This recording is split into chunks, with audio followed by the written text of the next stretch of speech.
Islom Makhachev 20-yillarning dahosi.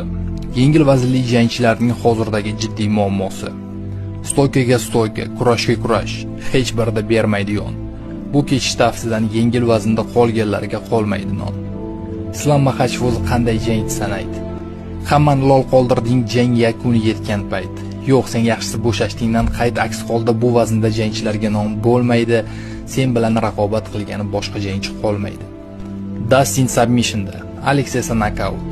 Endi qilsang bo'ladi birozgina time out.